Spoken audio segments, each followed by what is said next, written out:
What's going on, everybody? Thank you guys for tuning in to the Superhuman Garden YouTube channel. So today we're going to talk about the importance of having backup plants. Now, if you live in the grow zone that I'm in, I'm actually in the Midwest. I'm in grow zone 5, right? So grow zone 5 has 5A, 5B. I'm in 5B.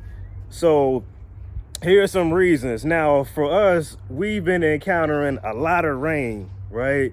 So a lot of times your seedlings can get too much water, cause, different types of diseases, and then you can get root rot and all these other different things because there's so much water just sitting right on your plant, right? So everything's rotting out. In addition to that, we've also been dealing with tornadoes, high winds. We had a tornado that came through here yesterday, and a lot of things have completely been wiped out. Not only that, we have flip-flop weather, and when I say flip-flop, I mean we know it's supposed to be warming up, but we're still dealing with frost as well. So we've got all these different things that are going on with the garden, and I'm gonna be honest with you, some of my plants have been destroyed, right? So as an example, if we look right below, okay, so this is a cabbage plant, okay? It's dead, it's never coming back. So again, I'm gonna show you some of the backups that I actually have in the greenhouse. And it's weird because we do have air that's circulating in the greenhouse, but some of that disease and extra moisture in the air is starting to kind of attack the seedlings in the greenhouse as well. Again, even with circulation going on in there, it's crazy.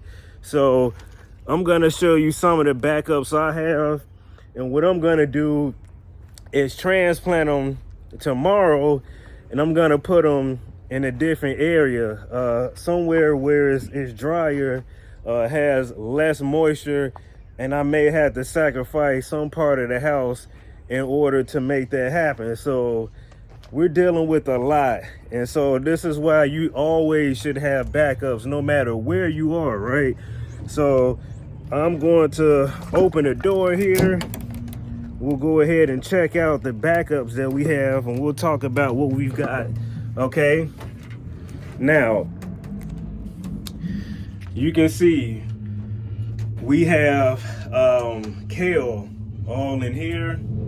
We've got some red Russian kale in here. We've got cabbages on standby. We've got collards back in here. We've got also more cabbages. On the bottom here, we've got Swiss chard, we've got carrots, we've got tree collards growing in there. Also at the top, we've got some of the warm weather crops. Look, you can see that moisture in the air is not doing well, and so I may have to plant more of. We've got pumpkin here, we've got cucumber here, we've got watermelon that are kind of being stubborn to pop up, we've got some peppers growing, tomatoes popping up, we've got sunflowers, we've got what else do we have, beets, and then we've got okra, we've got corn. So we got a lot going on. All right, and now again, these are our backups here, and sometimes even having a greenhouse, when it just rains so much, there's so much disease and different things that get into moisture in the air that's just too much for the plants, and it's just really nasty around here. So I'm gonna go ahead and be honest with you, I'll probably have to do more backups when it comes to what we already have, especially with the warmer weather crops. So as you can see, our brassicas are doing fine. The backups, they're doing fine. But some of those warm weather crops, we probably have to do more with those as far as backups. So again, I hope you guys can see where I'm going with this video. you have to have backups. Now, I'm not really sure about, what a lot of you guys deal with. Some of you may be in Arizona and you may be dealing with dust storms, or you may be dealing with hurricanes if you're in Florida. So no matter where you are, again, you got to have those backups. If things happen, you got to keep the ball rolling. And don't worry, there's always some kind of way you can plug in your backups. Let's say if nothing goes wrong, that's good. You can always, sell what you have, give them to your friends, give them to your neighbors. That way we're all winning, even if nothing happens to what you already have. But I could go ahead and tell you now, my garden is off to a rough start.